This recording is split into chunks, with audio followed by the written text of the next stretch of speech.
من ناوم علي عبد الله إسماعيل دانشتوی قضای حاجیەوە لە ساڵی 2013 هاتوومە سلکی پۆلیس لە وەزارەتی ناوخۆ لە حکوومەتی هەرێمی کوردستان لە ساڵی 2020ەوە لە کۆتایی 2020 لە 2020 هاتوومە بەشی ڕاگەیاندن وەک لێپستای بەشی ڕاگەیاندن و هەروەها وتەبێژی هاتوچۆ ڕاپەڕین لە ئەرکدا خزمەت دەکەم. لە سەرەتای دەوام لە کاتژمێر 8 نیوە لە شوێنی ئیشەکەمم لە بەشی ڕاگەیاندن و پەیوەندیەکان هەتا کۆتایی دەوام. سەرەتا دێم پێش هەموو شتێکە دێمە ژوورەکەم ڕاستی سێری گوڵەکان دەکەم دەخۆ بزانم کامیان پێویستی بە ئاودانە یاخود هەندێک خۆراک هەیە بۆ گوڵەکان کامیانت کام جۆرە خۆراکەی دەوێ وەروە سیر دەکەم بزانم هەر گوڵێک سیس بوو بێتەوە یاخود بڵێن گەڵاکەی زەرد بوو بێ یان جۆرە نەخۆشیەکی هەبوو بێ سەرسەریان دەکەم یاخود بڵێن پرسیار دەکەم داخۆچی مشکلێکیان هەیە ڕێگای کردی شارەزا. بەڕاستی دڵم زۆر پێخۆشە لەبەرەوەی ئاوهەوایەکی پاک یاخود بڵێن کەژێکی سروشتی دروست کردو لە ژوورەکەی. ڕۆژنامە نووسان ئەوانی کە سەردانیان کردوونە هۆڵاتیانی دۆست و برادرانی کە سەردانیان کردوم کتویانە هەقا فەرمانگەی ژینگە ڕاپەرین دەستخۆشییان لێ بکە بەڕاستی لەبەرەوەی ژینگە دۆستن ئەو سەوزایی لە هەموو شوێنێک سەوزای شتێکی جوانە و بەتایبەتیش لە ناو دائیرەکان دەچکە بەشێک ڕێژی کەم لە فەرمانگەکان حکومیەکان سەوزایی یاخود لە ژوورەکان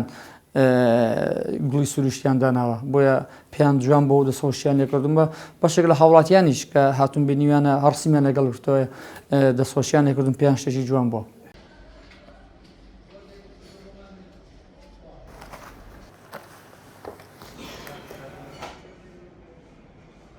من ناوم مەریوان محەممەد ئەمین سەعیدە لە ئێستا دانیشتووی شاری ڕانیم با لە بەڕێوەبەراتی هاتوچۆی ڕاپەڕین ئەرکەبینم لە بەشی یاسا. لە ساڵی 2006ەوە لە بەڕێوەبەراتی هاتوچۆ داوامەکەم کۆمەڵە بەشی بەڕێوەبەراتیم بینیوە و ئێستاش بۆ ماوەی 9 ساڵە وەکو بەڕێوەبەری بەشی یاسایی و فەرمانگەی یاسایی لە بەڕێوەبەراتی هاتوچۆ ئەرکەبینم. من سەرڕای ئەرکەکەم ئارەزومەندی بواری ژینگەم بڕوا بکە ڕاستی کە نازانم بە کاتارخەمی بۆم حساب بکریان نا بەڵام یەکەم شت کە دەمە ژوورەکە بەر لەوەی دەست دەمە قەڵەمیان ئیمزای بکەم ناڵم ئەگەر مڕاجعەکەەوە هیچ شەوێ لە خزمەتی هاوڵاتیەکە بیشەکەی نەوەستی ئەگەرنا بیر لەوە کە مەزانم گوڵەکان چیان بەسەرا دووچیان بەسەر نەهاتووە.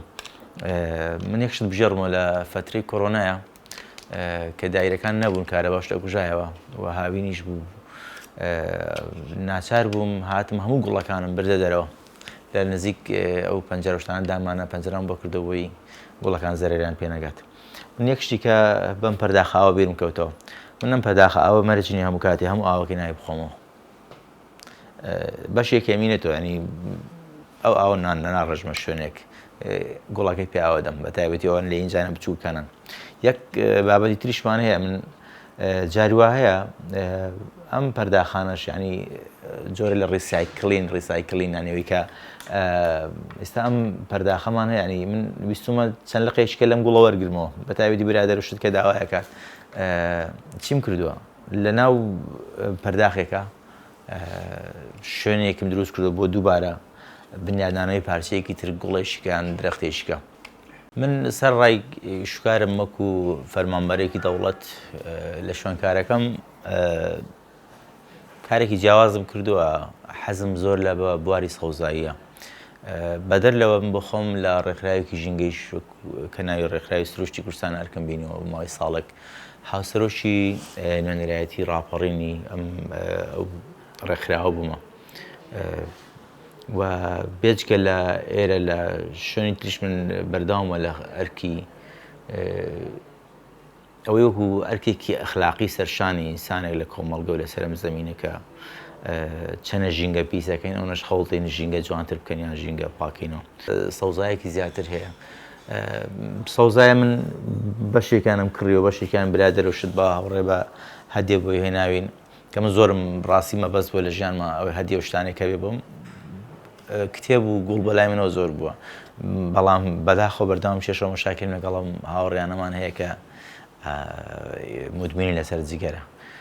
ناسانی چێکە لەگەڵیان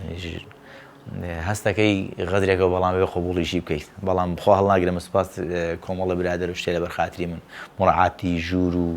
ژینگەی ژوورەکەکەن